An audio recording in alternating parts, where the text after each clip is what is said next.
যাকে অবলম্বন করে বাঁচতে চেয়েছিলাম, যার কথা ভেবে নিজের সন্তানের বাবা হয়নি, সেই আমার সাথে প্রতারণা করেছে। সে আমাদের বাড়ি থেকে বের করে দেওয়ায় তোমার ম্যাডাম হার্ট অ্যাটাক করে মারা গিয়েছে। তারপর থেকে আমি রাস্তায় রাস্তায় ঘুরে শেষ পর্যন্ত এখন এই কাজ করে নিজেকে চালিয়ে নিচ্ছি। সবকিছুই বুঝতে পারছি, কিন্তু স্যার এখন থেকে আপনাকে আর কষ্ট করতে হবে না। আপনি আমার বাসায় থাকবেন। ইমন সাহেব, অফিসে আপাতত স্যারের জন্য বিশ্রামের ব্যবস্থা করে দিন। ঠিক আছে ম্যাডাম।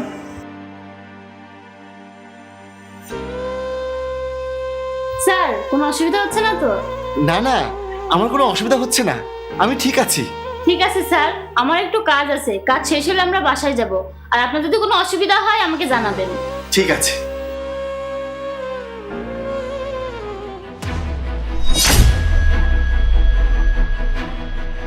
ভাইয়া এখানে? ভাইয়া এখানে কি করছে?